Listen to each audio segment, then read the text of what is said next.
Morning, guys. As the story has been for the last 36 hours, weather is the headline, and it is definitely starting to mist again. The dry lines are gone.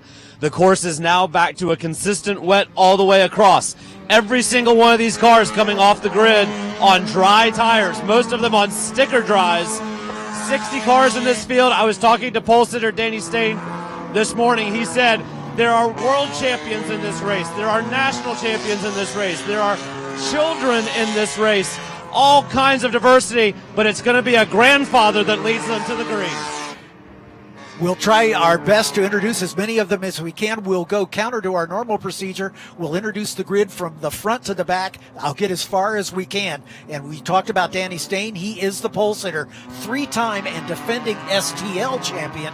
Danny Steyn will be one to watch. Preston Pardis, sports cars pick in the 42 car to win this one. Charles McTotus, Charles in the number 66 out of the South Carolina region. Travis Wiley has just come up from Road Atlanta, only qualified on the first day, and he's up to fourth position in the 77 car. The 59 of Grayson Farashon from the Oklahoma region. The 70 of Elevon Goulart starts sixth out of the New England region, a four-time champion, most recently in STU in 2013. Highest placed rookie in the field, Raiden Nickel, out of the Atlanta region. Car number 193 will start seventh.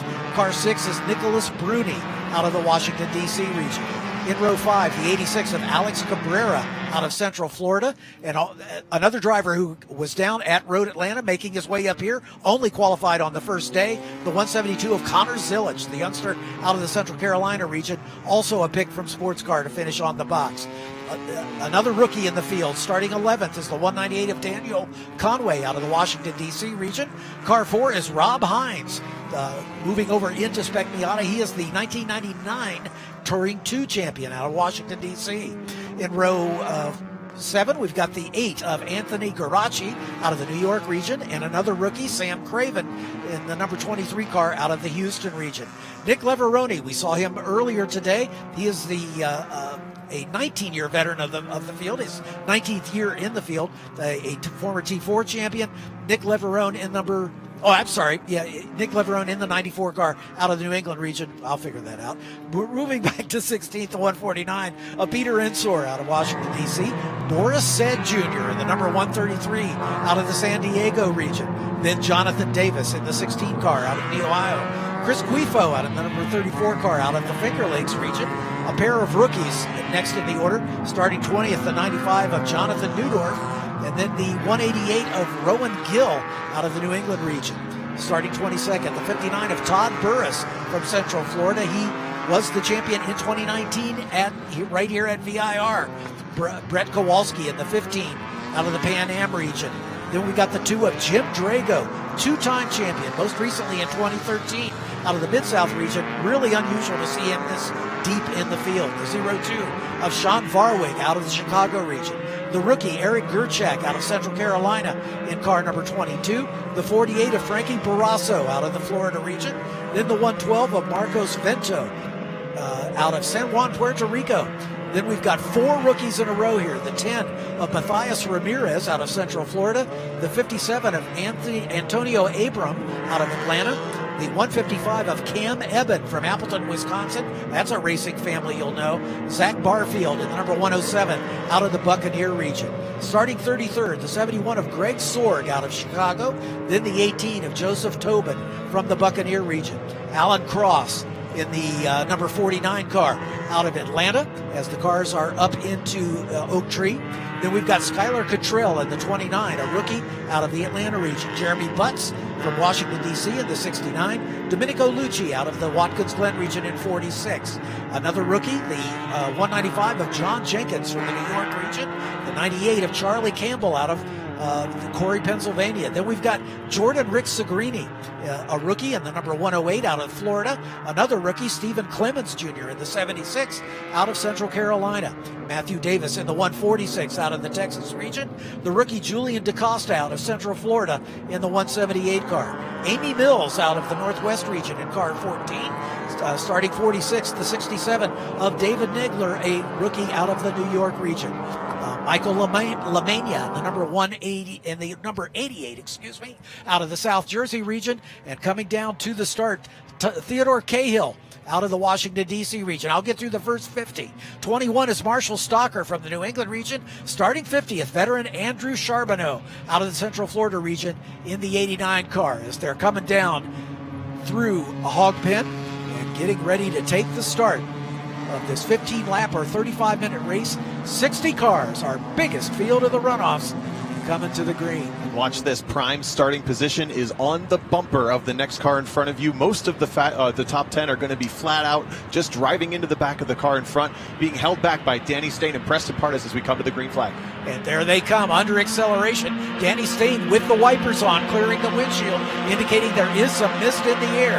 Look at these cars locked together like Lego blocks as they come down into turn number 1. Steyn on the inside, Partis on the outside. Steyn with the line, but Partis is right there. If Steyn goes a little wide, he can force Partis off onto the damp spot. But right at the moment, it looks like Steyn's going to hold the lead as they head toward NASCAR. Unbelievably, everybody through turn 1 without a spin. There's Danny Steyn at the point, the 42 of Partis, right behind him. And then side by side, but Backus and Wiley. Wiley, one of those drivers who only qualified on the first day and then spent the rest of the weekend in the Pro MX-5 Series down at Road Atlanta. Well, McTutis with the power play around the inside, and that's going to allow Elvan Goulart to get nose in there, but can't quite get it done in the number 70 car. Ooh, another car off. That's going to be a slippery ride in the grass, but it is under control. We're still green flag as the field is now getting more single file back through the top 5 and into the top 10. Steyn and Partis bump drafting on the way to the uphill S's as they work their way under the bridge. As those two locked together with McTutis right there in the third spot at the moment. Well, we talked about teamwork and the two teammates at the top. Travis Wiley going for a big ride. He's going to end up on the back straight with that trajectory, but he's got to keep the car under control and stopped. No ABS in these Spec Miatas, goes for a ride. I think he's going to keep it in the grass. Going back to the teammate conversation, the first two teammates on the track are Danny Steyn and Chuck McTutis. Ooh, another big spin for Gerasi. Ooh, and he's going to get collected. We're spinning right in the middle of the racetrack, but he was able to get out of harm's way with a little help. He's going to stay there until the field works its way through. The best strategy for Partis is playing out, actually, to push the teammates away from each other, put Danny Steyn way up in front of his teammate that he wants to work with, of Chuck McTutis, there in the top 3. And now Partis looks to the outside, Chuck McTutis staying within touch, and they've broken away from Elvan Goulart just a bit. Look at this scrap. And then right behind them, the 55 going side by side as they head down the hill. McTutis right there in third, but this battle at the front between Steyn and Partis. Well, one of my favorite features of VIR is happening in front of our very eyes. It's wet on a portion of the track and dry on another portion. Clearly a wet line. Partis goes sideways, saves it, keeps it out of the grass. No way. Chuck McTutis gets through, but Partis a spectacular save as we work our way towards the drier section. Look at the rain coming down. And here comes Goulart as he goes around, as well as Partis still trying to collect himself and get back up to speed as another car all the way to the tire barrier on the outside of Hogpen. That is the 02 car. Let me check my listing here. I believe that's that can't be Jim Drago. That's Sean Varwick. Forgive me, Drago is in the 2, Varwick in the 02. So we now got a three-way battle. Look at Goulart all the way up to third. Goulart a bit of a lone wolf here. He doesn't have a teammate other than Anthony Gerasi, who had that spin, qualified a little further back in the pack. So Goulart really needs to link up with these two teammates. But look, we're back to dry running. Everybody just collected a little bit of data on the back half of the track. There's going to be a lot of cautious driving on that half. High risk, high reward as the top 10 now kind of streaming through. We're taking a look at that. That is Farashan, Bruni, Zilic. Zilic moving up a couple of spots that first lap. But it is the teammates, what nobody wanted to see except those two, Danny Steyn, Chuck McTutis, in lockstep. Bump drafting isn't even ideal. They want to be pushing all the time. Rayden Nicole, the highest placed rookie in the starting lineup in the 193, hanging on to that top 10. He's currently in 8th spot. Look at Danny Steyn get sideways as he may have had a little help from McTutis. And there he goes side by side. McTutis going for the lead here. Looks like it's wet at the top of the S's all the way back through the back straightaway. Steyn still does not want to lose this position. Look at his Goulart up the inside on McTutis. Takes the apex. It's full wet on slicks right here. Oh, yeah. It is greasy indeed as Goulart side by side with McTutis. Right behind him is Preston Pardis, recovering after his near off at Hogpen a lap ago. Look at the orange Miata of Todd Burris, big opposite lock, trying to get the power down at Hogpen. We've got a spinner off the inside of the circuit at Hogpen, goes down the hill just a little bit. It's way down the hill. All right, pouring on this side of the track. The top 6 have come together. How risky do you want to be? Pardis checks up a little bit. That's going to allow the blue car around the outside. Goulart into the back of McTutis just a little bit. The 59 is Grayson Fairshon, moves up in front of Pardis, but Steyn looks a little bit more composed than the rest of these cars. No surprise. Denny Steyn, of course, also competing in a MX-5 in Super Touring Lite, where he is the defending champion.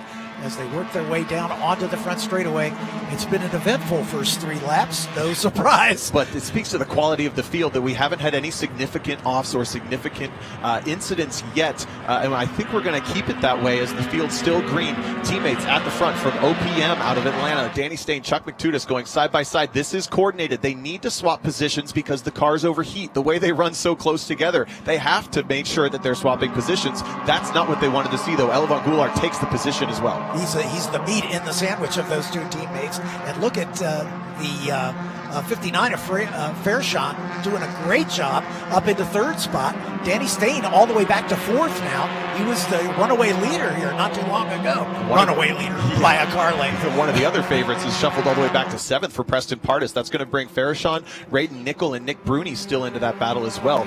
So now this is kind of just pulled the pin on the grenade, and they're dealing with the consequences as McTutis getting pushed away by Elevon Goulart at the front. Fairshon goes to 3rd. And don't count out Connor Zilic right there at the tail end of that group in 8th position.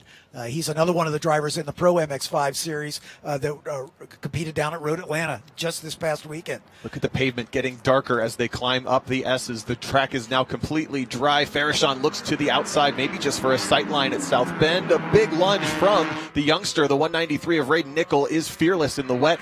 Everybody said if it gets wet, that's the only car to beat. Radon Nickel side by side with Danny Steyn as they come into the first apex, and then around the outside, the 72 car, the 172 of Connor Zilic, as he's mixing it up now, up into the top 5. Look at the cars getting squirrely. You can see Todd Burris in that orange car working his way into that second draft as the lead. 1, 2, 3, 4, 5, 6, 7, about 8. Look at how much rain is in the background, a little off in an impact for it looks like the 195 car, but in the background of that shot before we zoomed in, it is pouring with rain, what looks like down at Hogpen. Be a local caution here at the Oak Tree for a moment, but they're coming into that heavy rain section now with Chuck McTutis in the unknown position. He's at the front. Elevon Goulart, the veteran, right behind him as they come down the hill. Visibly cautious this lap. Fairshon in the 59. Again, everybody being a little tiptoey as they're coming down. They know, if you drop a wheel off at the exit of Hogpen, you are going for a ride. Danny Steyn has recovered back up into 4th spot now. But his team, the car that went off there at Oak Tree, the 195 of John Jenkins, has been able to get back underway. Look at the 59 of Fairshon going wide as he tries to go around Elevon Goulart on the outside. Goulart squeezing him right to the edge of the track, but giving him racing room. Now he's going to have the inside line as they come into NASCAR. Fairshon, the mover and shaker so far. Don't rule out also Connor Zilic in the black with neon highlights. He was the one that was willing to race the most last year at Indy, and it paid off for him. He raced his way from about 9th at one point, I think, all the way back up to a podium position. But it is Chuck McTutis, who I think is actually doing a very good job of controlling the field to not sink his teammate. It looks like he's trying to make sure that everybody is held back just a little bit, but Fairshon wants nothing of it. He wants to race. Look at him into 2nd over Elevon Goulart. And if this were to last the way it is, Chuck McTutis would be the first winner of the Super Sweep. All he needs to do is win. He doesn't need any help. Chuck McTutis can win the Super Sweep, and he would be the first winner of the 2022 Runoffs if he's able to maintain his lead. But we got a lot of racing yet to go. Look at this gaggle of cars. We were talking about the 56 of Todd Burris. working his way up into that group. Yeah, and he goes side by side with Peter Enser around the outside of Oak Tree. I think this section of track is actually starting to dry out pretty quickly as that storm moved through. And Burris not able to get it done there in the orange 56. He's going to slot right back in behind Peter Enser, and these guys all chasing, I believe, the 4 of Rob Hines. Burris just set the fast lap of the race on the last lap in the number 56 car. So he has obviously got the pace. And remember, won this race the last time they were here in 2019. Matutis still with the lead, but stuck right on his back bumper is Grayson Farashon. Right now, Preston Pardis seems to be the weakest car in this front group. He's kind of broken back and held back the 6 of Bruni and the 193 of Nickel. And Nickel has slipped all the way to the back. Maybe took a little bit too big of a risk and slipped to the back of this top, call it top 8 group. But we're still in very early stages here, just about to complete race lap number 4. Chuck McTutis with his dreams of a super sweep here. The super sweep, of course, winning the U.S. Majors in your conference, winning the Hoosier Super Tour, and winning the Runoffs. It's probably the most difficult trophy for a road racer to win. Little push right before the braking zone. Farashon pops to the outside. McTutis defends to that inside, but this is how Farashon got by Goulart. Is he able to loop the outside one more time? No, McTutis shuts the door. Goulart is going to close back up. Farashon for the over-under to the inside from turn 1, outside for turn 2. McTutis able to maintain that position. Alaman Goulart just behind him, and look at Connor Zilich as he has gotten around the pole sitter, Danny Steyn. He's now up to 4th. Zilich flying right now. Steyn slipping back. Wow, McTutis really slinging his car through in the lead. The field really compressing here in the tighter corners at the lower S's. Through the snake they come, looking like a snake as these cars. And Todd Burris continues his charge up to 9th last time by after starting well back in the field. He qualified 22nd. Look at this 4-car train. Danny Steyn falling off the back of this group. He is, and that's because they're bump drafting through the S's. They'll even bump draft at the apex of South Bend as they come into view here. Watch, he's going to close up to the bumper and then push through the exit on Goulart is Connor Zilich there in the black and highlighter yellow. Kind of 2 pairs of cars working together, and that's actually allowed through the braking zone. Danny to get back. He needs a good exit right here. Ooh, big slide for Farashon. It's damp right there at the exit. A couple cars dropping a wheel off. Danny Steyn going to take advantage of Connor Zilich's mistake. And he is able to draft right by him. As Zilich lost his momentum, dropping that wheel off at the outside of Oak Tree Bend. Big power move from Steyn. Now he's going to try to tuck into the back of Goulart and work his way slowly closer to Chuck McTutis. Those 2 teammates. No other teammates really involved in this battle. I think everyone is kind of separated out as Farashon. These guys are impromptu teammates by circumstance more than by plan. But Farashon really, really wants to push McTutis away so they can have their own battle. This section of track still looking pretty damp. McTutis, of course, with some track knowledge. I'm sure he's from Little Mountain, South Carolina. This certainly would have to be his home track. I'm sure he's got many laps here. A driver that's not been racing all that long. Started with autocross in an 80 horsepower diesel Mercedes. And now that was only, I think he said 5 or 6 years ago that he got in the Spec Miata 3 years ago and is now leading the Runoffs. Look at this scrap. It's the 16 car leading that group is Jonathan Davis. That is back for 14th position. Daniel Conway in the 198, Sam Craven in the 23, all part of this battle. Sweeping around the outside there is the 71 car. Travis Wiley, surprisingly, all the way back to 21st position. As he started much higher up in the group. Another one of those Pro MX-5 runners. To wonder if there was an off involved there. We see Jim Drago, a big lunge up the inside on the 133 car. That is Boris Zed Jr. A couple of East Street Racing teammates working together, and for some reason those East Street cars have not really had the pace to qualify. They qualified in the bottom half of the top 20, and these are drivers who have national championships to their name. They just haven't had either the teamwork or the coordination or something. Farashon to the lead, a power draft around the outside into the uphill S's, pounds the curb at 7 and takes over the top spot in the 59 car. Maybe it was too much curb, though. We'll see if McTutis can get back around him. As right behind them, Goulart and Danny Steyn. Connor Zilich lurking there at the tail end of this group as they come into the first apex at Oak Tree. We're careful to speculate here in the booth, but I do have to wonder, talking teamwork again, are Steyn and McTutis on their team radio? They are in communication with each other.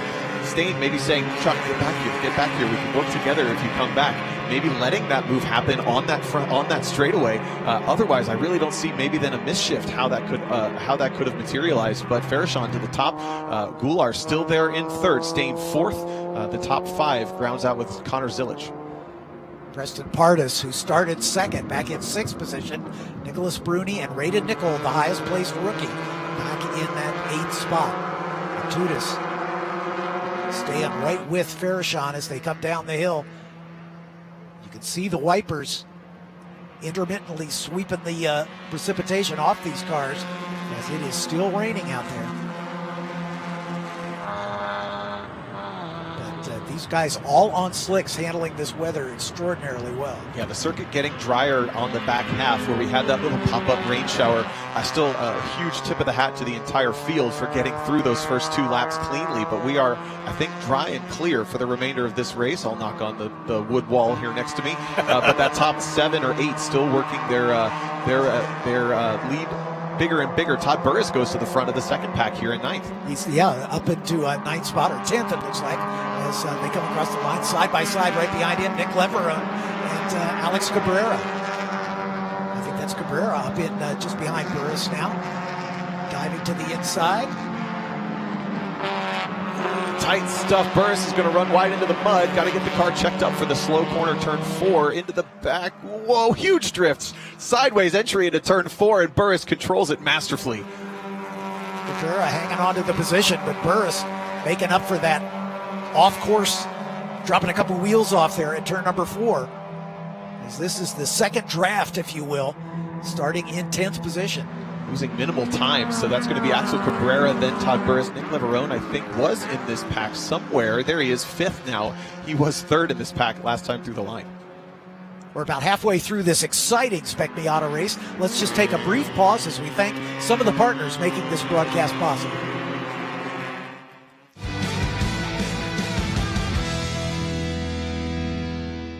Focus, guys. We're in a race to the finish, okay?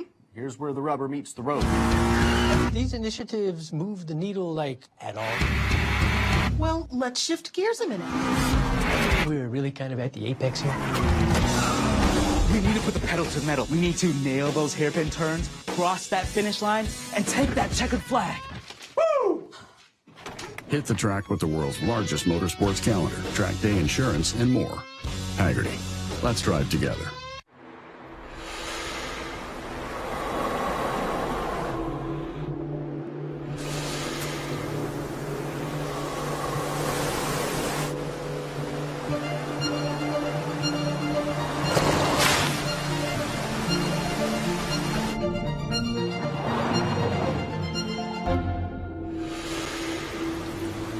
Introducing the first ever Mazda CX-50.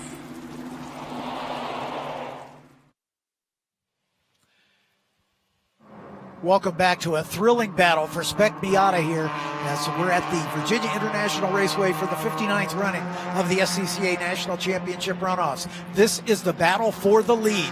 Grayson Farashon in the blue car, Charles McTudis in the number 66, the black with yellow accents, working his way through NASCAR. Right behind him, the silver of Elevan Goulart, and then Danny Steyn. Right behind him, the pole sitter and 3-time national champion, Connor Zilic in the black car with the Dayglow highlights, if you will. And right behind him, Preston Pardus, who started on the front row, but has been mired just outside the top 5 for much of this race. Nicholas Bruni bringing up the rear of this lead draft. This has been the chaos battle, though, for about 9th. Axel Cabrera, I think, is just leading this battle, perhaps, but there's Jim Drago involved. Actually, no, this is a little further back, about 17th on the field. But this scrap has not gone single file for a couple of corners now. Yeah, Zach Barfield in the 107, Jim Drago, Charlie Campbell, all involved in that battle. Again, really a surprise to me that the E Street Racing guys have not been able to get closer to the front. Drago, like I think a 3-time champion in his own right, 2-time champion, most recently in 2013, just not on the pace here. At least not to run with the front runners anyhow. Whoa, big contact between Charlie Campbell and the black car just behind. They sorted it out. That's the 133 again of Boris Said Jr., who's had a pretty eventful race. They tried to go side by side into those uphill S's, and that was not going to work.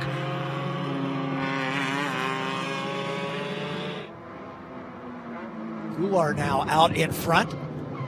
Whoa, a huge shakeup. Look where Farashon dropped all the way to the back of this pack. He was leading in front of Chuck Matudis last time across the line and is going to cross the line about 7th this lap. Elevon Goulart goes to the lead in front of Chuck Matudis, but check this out. The teammates back together. Matudis and Steyn running in 2nd and 3rd. And Connor Zilich right behind him in the 4th spot. And Zilich always there. Preston Pardus just behind him. So Elevon Goulart, veteran campaigner in the silver number 70. Up in front of his teammate is Chuck Matudis. You can see it with the bumper contact. Let's see if they're going to spread out. Yep, they do, 3 wide. Down into turn number 1. Matudis going to retake that lead as Goulart goes around the outside. Big slide for Danny Steyn, trying to get the power down early, almost 3 wide on the exit, leaning on each other. Goulart and Matudis. Goulart in the silver, Matudis in the black, trying to leap the outside now. Zilich alongside for 3rd. Oh, barely lets Danny Steyn stay on the track. Danny Steyn, a little touch there as he has to take evasive action. Zilich up to 3rd. Steyn and Pardus, and then at the tail end of this group, Nicholas Bruni in the 6th. And with that contact, the driver's side mirror for Steyn is turned in, and the passenger side mirror for Zilich is turned out. They have now lost some visibility, but they're driving on spidey senses more than anything else. Goulart continuing to lead, a little bit of a lone wolf in this pack. And Farashon is just gone. Yeah, he was the leader when we went to the break. Farashon all the way back to 7th and is falling behind. So some sort of problem for Grayson Farashon. He may have run out of tire. As closing up quickly behind him, the rookie, Raiden Nickel, closing up on Farashon. Nickel looking for 7th spot. We'll see if we can see visibly if there's anything wrong with Farashon's car. It looks to just be down on power. The only thing I can do, huge drift, and he's going to go around. Man, something really unhappy with Farashon's car. Perhaps maybe an alignment issue on the right or the left rear. That was a very strange spin. Yeah, very strange indeed. He's able to get back underway. Heartbreak for a driver that led this race. Yeah, no kidding. As we'll see as he clips the first apex, he just takes too much curb. And around he goes. That promotes Raiden Nickel up into 7th spot. Back for the lead. Whoa, Bruni and Steyn. Steyn gets spun across the nose, gathers it up. Pardus sees it all happen. Pardus gets taken out. Oh, man. That all started with Bruni getting in the back of Danny Steyn. And Danny just trying to recover the car, get it back under control, and then he bumped Preston Pardus. Wrong place, wrong time. Another car way off to driver's right. We've got a car heading for the south pit lane as there may have been some contact here. As you can see, the dirt being dragged up there in that little access road to the south pits. Here's that incident again between Bruni and Steyn. Steyn pinched him a little too much, in my opinion, and then had to gather it up, locks the front tires, and unfortunately, Pardus left him exactly a car width, but no more, and he needed a lot more than that. Little hand out the window. It's heavily raining. The leaders are off. Matudis and Goulart both go for a big ride. No way. Connor Zilich to the lead. Yeah, again, you can see the rain on the camera shot there as that's at turn 1 as they left their braking too late. Here we come. We get a replay of it. The wipers go on Goulart. That gives you some indication. They hold the braking too late. Both he and Matudis go off, and Connor Zilich at the front. There comes Bruni up into 2nd spot. So it's going to be Zilich with 1 day of qualified, I believe, 10th, and now finds himself in heavy rain, inheriting the lead, and they're all spread out at this point. Danny Steyn, we're hearing from Hayward, is on the pit lane with damage. He's calling it quits. Oh, that's a shame. 3rd spot, we believe, is Connor Zilich. Or Matudis, should we say, I think, is in 3rd. No, there's the 172 of Zilich by himself in the lead. Then that's Bruni behind him. And then I think it may be Raiden Nickel. I believe you're right. It is the 193 of Raiden Nickel that also survived by just being a little too far away from these incidents to have any involvement in them. He's just kind of inherited this podium position, but you can see very, very wet on this half of the track now as more changing conditions. The top 2 cars both missing their passenger mirrors pointed in the right direction. Now this battle is getting very exciting. Farashon continues his dramas. He's off into the slippery grass. Todd Burris right up there into the thick of it now. As I think that's Levero just in front of him. The 4-car train working their way up the hill. Burris likes to dekes out to the outside, bringing 2 cars with him. That'll give him the added momentum to get to the front as they get to the top of the hill for roller coaster. Look at the speed they get to carry past Axel Cabrera. Now Jonathan Davis and Cabrera going to go side by side into the corner there. The 86 white car is Cabrera that just lost 3 positions. Now the 94, Nick Leverone. Yeah, the 94 is a different look to Leverone's car, so we missed him in all of that shuffle, but he is in the plain black car now in second. Burris getting away just a little bit, but it's not going to last very long.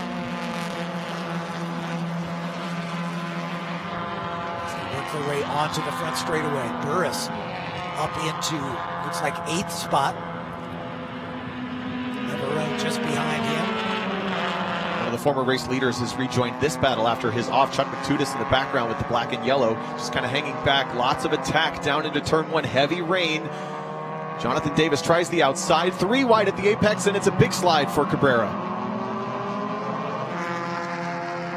This is epic stuff. Todd Burris also losing traction. Jonathan Davis, a Mid-Ohio specialist, finds the rain line and goes straight to the front in that number 16 car with the red panel on the side. And I think this is now the battle for 5th. Timing and scoring, we need more timing loops. Oh, a big mistake for Jonathan Davis. Locks up, and now Todd Burris gets the position back.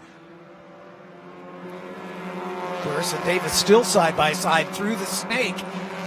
Burris has to go a little bit wide, climbing over the curb. Burris got that car up on 2 wheels and has taken the elite of this group once again. Looks like Davis was kind of pushed off the right side of the track and lost a lot of drive off of the lower S's. He didn't get to rejoin until halfway down that straightaway, so he went from front to mid in this whole pack. Axel Cabrera found his way back up to the front, but big tire rub. There's some damage. He might have to worry about cutting that tire in the white with neon orange accents in the second position.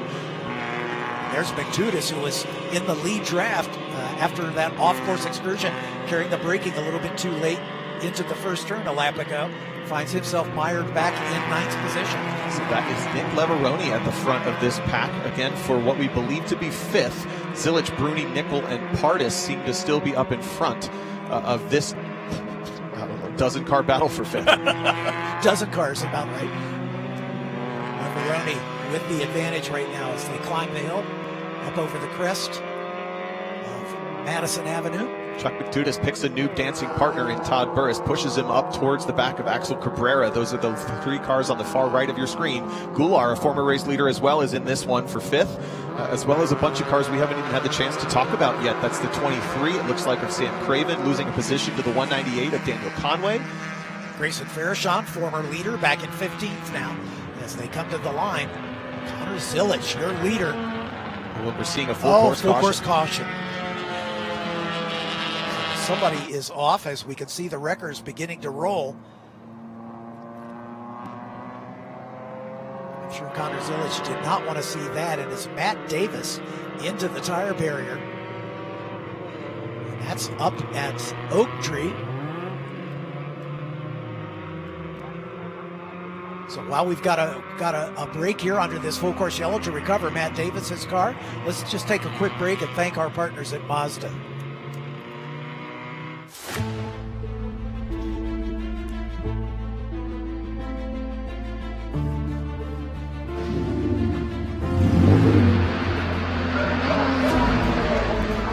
In the past, working with other manufacturers, we've strictly provided race services to them and raced and developed engines and things like that. This is more of a production-based program with Mazda where we actually build the cars, support them, with technical support, ad-track support. It's really based more on production than it is racing only. It all leads into the same game. It's on-track performance, making a better product for Mazda.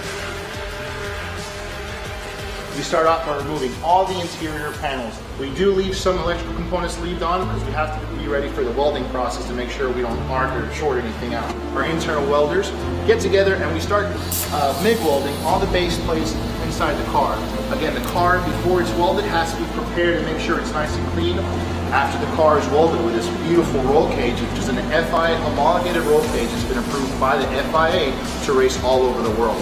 It gets prepared, gets taken over to the paint shop where David, our painter, an amazing job gets performed, and he coats the entire car, the interior, the roll cage, to make sure we installed the header, the exhaust system, They move on to the suspension, the brake system. We install the dashboard back in with the new additional harnesses. We also install the new Bosch ECU. If a customer selects the option to have a seat, we also install the seat. Finishes the electronic wiring, the ECU box, the safety belt, the fuel samples, the mirror, anything that they can customize to basically get ready for going on the track. Mazda, ourselves, and Anderson Promotions are all looking at other manufacturers and competitors coming into the series, so we're trying to elevate the complete MX-5 Cup brand across the entire industry. One of the biggest was joining up with IMSA. We've had great expansion, exposure. It's been all around just a big improvement for both Mazda, the series, FLIS, everybody involved. This series has definitely become something along the lines of the pro ladder. Guys that are coming out of go-karting, they want to be in the most competitive series that's out there. This is where you need to be right now. It's all the best kids that are coming up. The competition level is incredible. I think the platform that Mazda has created, not only with the MX-5, but their whole complete product line, it's just such an enjoyable car, and people just match with them very well. Once they've driven a Mazda, they always want to drive a Mazda. It's just a phenomenal product, and it really empowers driving and the feel of driving and the feel of an automobile. Clearly Mazda, one of the foundations of SCCA Racing. And we're back to Virginia International Raceway with this full course yellow, the Mazda safety car bringing the field around. Connor Zilic, one of the competitors in that Idemitsu MX-5 Cup. That spot you just saw gives a good demonstration of the next step for a lot of these drivers that are familiar with running club racing and Spec Miata, want to getting into the pro ranks. The MX-5 Club may be the best racing in North America. They've got, if you've seen any of the finishes of some of those races, coming to the line 4 and 5 wide with microseconds literally separating first through fifth on some of these races. It's great racing. So we're hearing that the caution is for Borset Jr. in the 133 car off, obviously right where we're looking in turn 3. Waiting on further reports from that, as well as that slight off from Matt Davis we saw over at Oak Tree. We have 2 laps remaining and about 4 minutes on the clock, so we're waiting to see whether or not we'll get any form of finish on this race, but already so much has evolved in this race or happened, but Connor Zilic has that lead. Nick Bruni second, Braden Nickel third. Pretty much Bruni and Nickel inheriting those podium positions due to, well, all of them really, due to offs in a surprise pop-up rainstorm down the front straight into turn 1, where the current leaders were Chuck Tudis and Elevan Goulart both sending it off the track in those tricky conditions. No warning, and they were the first cars to get to it. Everybody else kind of responding to that, but we have former leaders now peppered through this entire race because of how far they've all dropped down. Yeah, and again, hopefully we'll get a restart here before we run out of time with about 3 minutes left. That's looking unlikely as Connor Zilic taking over the lead. And Braden Nickel has got to be the story of this race. Making his first runoffs appearance, only his second year of racing. He is 15 years old and fearless, I'm told. Yeah, a lot of the drivers I talked to, I got to talk to Ray Nichols' dad, and he was sharing a lot of the experience that driver has. But the other competitors looking from within the class, they all said, be worried about that number 193. If it rains, everything goes out the window, and he's fearless. He has great car control, and he will drive away from the field. So we'll see if he gets his opportunity to do that. But right now, Connor Zilic, with 1 day of qualifying, qualified 10th, and just returned from Road Atlanta driving that MX-5 Global car, jumps into the 172 NB Miata and finds himself, due to strategic battles and strategic patience, leading this race under full course caution. As far as he's concerned, we're going back to racing, keeping those tires nice and hot. Yeah, everybody's snaking away to keep as much temperature into the tires as possible in case we get to go back racing, as we are about to complete race lap number 13. Restart this time by is what we're hearing. So we are going to get a green-white checker. And we believe from our briefing that no race will get well, we'll see when they wave the flags, but they were going to attempt to do a green-white checker, not just a one-lap shootout for these classes here. But again, doing everything we can to make a proper race happen here at the Runoffs. Whether it's 1 or 2 laps, we'll find out. Green flag this time for Spec Miata under what looks to be, I think, a consistently not raining track. We'll at least go with that. Yeah, I don't see any constant windshield wipers on. We see just an occasional sweep from the 193 of Radon Nickel. Potential complication for this restart, though, is some lap traffic. Looks like the second and fourth cars in the row, the silver, what looks like it's number 72, and then the black 08, I believe they're the second and fourth cars in the train. Those are lapped cars, so it's actually the first, third, and fifth cars that we're watching for, I think, as we come to the green flag. Hearing from Hayward that that should again be a green-white checker. We're expecting 2 laps. And again, the black with yellow highlights, Connor Zilic. The blue with orange highlights is Nick Bruni. And then the black with green, Radon Nickel. Those are your top 3. And like I say, sandwiched in between the 72 car of John Valenta. That is a lapped car. Look at Bruni pointing out the window. Get out of the way. Make room. Now we come to the restart zone. Look for that green cone on the driver's right. That is where they can accelerate. They may not accelerate before that. Coming up to it now. And they cannot pass until they get to start-finish. They can pop out, but the pass cannot be completed until they get to the start-finish line. And that's a problem for Bruni. He technically can't pass the car that he's next to. He's being very patient. Oh, this is a nightmare. He barely makes the pass just after the start-finish line. Perfectly timed.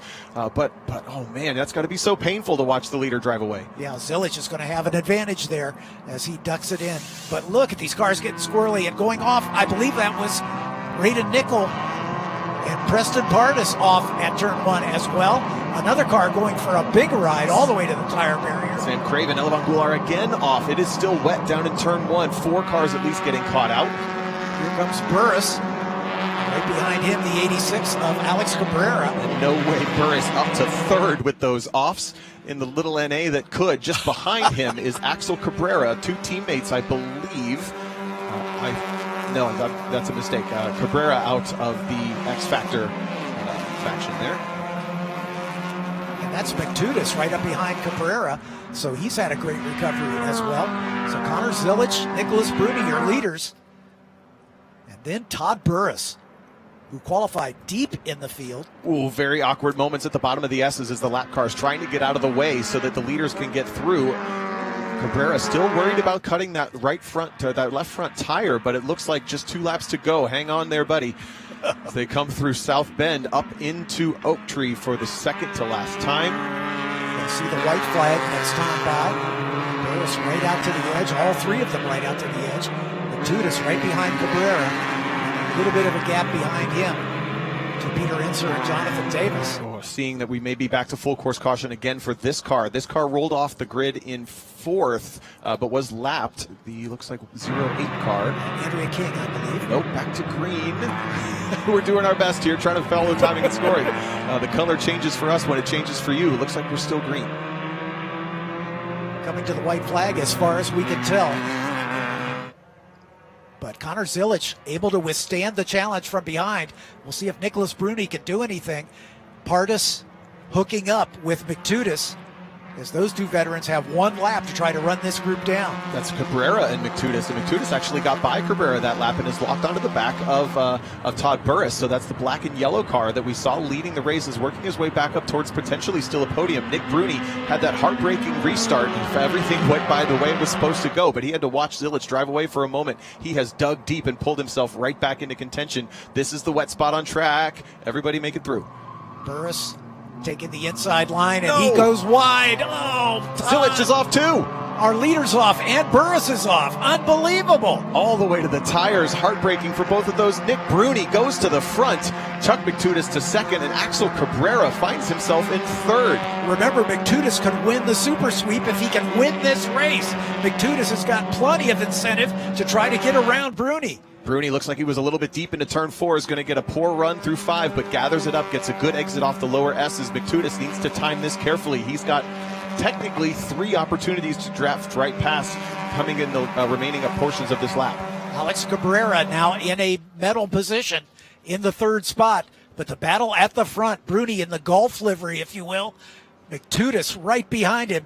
McTutis started in 3rd in this race. He's had an up and down run, but he is right there challenging to take the win. McTutis shoving through the S's, contact at the exit of the corner, bump drafting, pushing Bruni as hard as he possibly can, looks to the outside.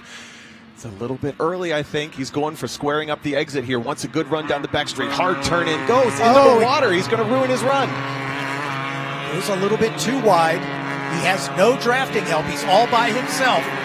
Can he run down Can he run down Todd Burris before we get to the end of this lap? And I don't think he can. I think he's lost too much ground. Oh, Nick Bruni is checking out, and that's going to be Axel Cabrera second. I'm looking for, I think it's Peter Enser, who's found himself in fourth with potentially an opportunity to draft up past onto the podium. It is the 149 car, the very plain white car at the back, quietly finds himself contending for a podium again. Here comes McTutis. Dreams of a super sweep may be evaporating here as Enser all over the back of Cabrera as they come down for the final time. McTutis not giving up the ghost, hoping for a mistake from Nicholas Bruni here as Bruni goes right out to the edge of the track. Looks to be on his way. Nicholas Bruni would notch his first national championship if he can hold on. Here comes McTutis. He's getting a run, but I think it's too little, too late. Bruni will take the win. McTutis has to come home in second spot, side by side at the line. And it looks like Axel Cabrera taking the final podium spot over Peter Enser. 9/1000ths of a second at the stripe separated those two. Still racing here, deeper in the pack. The 14, the 78 coming to the line. That's Amy Mills. And the 78 of Theodore Cahill. Cahill taking 14th. Amy Mills in 15th. Amy Mills started deep in the pack. She was 45th and ends up in 15th position. 72, a little bit beat up here. As John Valenta making his way to the line. One of many cars with a little bodywork damage, if you will. And there's Connor Zilic. What a disappointment from the lead. Yeah, I can only say he's in good company for having so many of our top drivers, so many of our big names, the guys you aim to be, the guys that these guys look up to. Almost all of them made the same mistake in this race. Simple offs down in turn one with massive consequences. The only guys that didn't ended up right here at the front. In fact, Chuck McTutis, who finished second, he made that mistake and he still raced his way back up there. Nick Bruni just has to be beaming and overwhelmed, more overwhelmed than we are from watching that, having executed such a strong race there, fist pumping until his arm falls off onto the back straightaway. McTutis, Cabrera, a name that we mentioned a bunch in that race, but found himself up in the third. Peter Enser is there in front of Axel Cabrera. I think he thinks he took third spot, but according to timing and scoring, it was Cabrera. Of course, they will verify that with a photo finish camera, because depending on the placement of the transponder, 9/1000ths of a second is a couple inches, so it could well be that Enser has that third spot. We'll have to get a ruling from the stewards of the meeting to see who's going to be in the final step of the podium, as they were literally side by side at this point. Congratulations to Jonathan Davis as well, getting into the top five from looking down at the grid. I believe he was down in the 20s and still can't find him. 18th. Somewhere 18th there. Rob Hines in 6th. Travis Wiley in 7th from 4th on the grid. Raced his way back up there. Preston Pardis, defending champion, made that simple mistake. Brought it home 8th. Antonio Abram, Grayson Farashon. A dramatic race for Farashon, rounding it out somehow still with a 10th.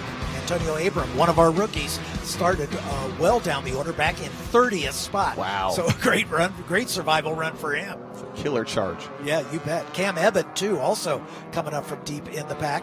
Just a real quick mention, Patrick McGovern in the 0, Logan Causey in the 96, Russell King in the 12, Whitfield Gregg in the 17, William Keeling in the 11, Andrea King in the 08, we already talked about her, John Valenta in the 72 with the beat-up car, Brad Williams in the 7, Grant McDonald in the 50, and Dan Harding in the 84, the last 10 starters that we didn't get a chance to introduce at the front of the field. But a very happy Nicholas Bruni getting congratulations from his crew, as his passenger for the victory lap already climbing aboard. Well, ironically, we talked about the E Street racing cars struggling a little bit this week. Look at the banner. One of them won. Let's head down to Hayward Wagner with a very excited winner. Perhaps not what anybody expected. Guys, I don't know if you could see how much sweat was on the balaclava of Nick Bruni getting out of the car, getting in the car, getting in the middle. His wife has been watching the race with their twin 11-month-old daughters. She's jumped in the car. She's not going to miss out on this ride. I think the children are on their own for the next couple of minutes. Nick Bruni, national champion. How does that feel? I can't believe it. It hasn't sunk in yet. Was there a point where you just looked up and realized there was no one in front of you? When did you realize you were leading this race? You know, not until the final straightaway, because I didn't want to believe it. I had to stay cool, collected, and I had to bring it home. I tell you what, that back straightaway is the longest straightaway of my life, watching Chuck in my mirror, thinking about where I was going to brake coming into that final roller coaster turn, and oh my God, wow. That was amazing. That's 12 years of just hard work, dedication to get here. I know you got some people to thank. I can't thank my beautiful wife, Karen, enough. Can't thank everybody that's gotten me here, my 2 beautiful daughters that are here. My daughter Marie's had 2 open heart surgeries, and she's only 11 months old. It's been a rough year, but I got to thank Mazda. I got to thank Jim Drago, ESR, Mike Collins, Meathead Racing, Mazda, Hoosier. I mean, there's just so many people out there to thank. And so much emotion, so much joy. Congratulations on your national championship. You, sir, get to take a victory lap. Enjoy it. Woo! Thank you.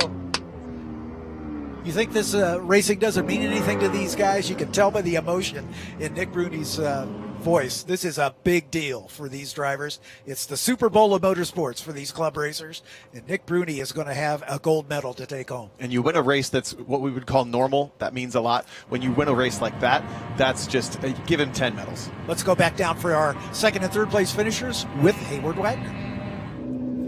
Charles, I'm looking at the front of your car right here. There's mud, there's paint, there might be some blood. I'm not sure. What was this race like? Oh, it was a battle from the very beginning. I mean, I was defending from lap 2 or 3 and went off there and won. I got hit from behind a little bit and knocked off, and then the yellow came out, and that really saved the race. And and then the last lap, it went from, I went from 9th to 2nd in 2 laps. That was awesome. I was shouting in the car. It was so awesome. Yeah. Congratulations to you on a silver. A very wild race. Axel, come on over. We're going to get our third place finisher real quick. This guy looks clean, calm, cool, collected. Were you in the Spec Miata race? Yeah. Tell me about your race. Honestly, I went out there pretty nervous. I've never driven a Miata in this kind of conditions, and just knew that if I kept calm and didn't go off, I had a chance. So that's all I was trying to do, just not make a mistake and make sure I stayed on the track, and it ended up paying off. So. Well, I think you're the only car on the podium that didn't have an off, so congratulations on the bronze. Thank you so much. Thanks, Hayward. Great to hear from Chuck McTutis and Axel Cabrera. Obviously happy with their podium finishers, but nobody's happier than this guy, Nicholas Bruni, and his lovely wife taking the victory lap. Here are the highlights, and there's going to be a bunch of them. Must just be the whole race. Yeah, just about. Denny Steyn and Preston Pardis side by side. Unbelievably, everybody got through this first sequence of turns without any contact, without anybody spinning off. But then that was about the end of that. Is right there. There's Burris going off, and he was the leader at the late stages. A big off here all the way down at the bottom of the grass, as you can get some idea of just how slippery it is. And then there's a spin by Pardis, and that allows McTutis to get by him. Just as it looked like our front runner Danny Steyn was going to run away and hide, suddenly he's in 4th spot. McTutis taking the lead over Grayson Fairshon, as Fairshon was a leader early on. And then this scary moment as the eventual winner gets into the back of Denny Steyn. A little bit of dominoes there as Preston Pardis getting shuffled offside. And then here's one of the turning points in the early stage of the race as Goulart goes off alongside with Pardis. Then we've got the 66 of McTutis. And then this was the final denouement, if you will, as Connor Zilich and Todd Burris, who are battling for the lead, go off on the first turn on the restart. And that opened the door for this man, Nicholas Bruni. So what an exciting race for our biggest field of the runoffs. Thank you so much to Tom O'Gorman, my partner here in the commentary booth, and Hayward Wagner down on the pit straight. What a great day of racing we've had, but there's plenty more to come for the 59th running of the SCCA National Championship Runoffs from VIR. I'm John Phippen. Thanks for being with us. We'll see you down the road.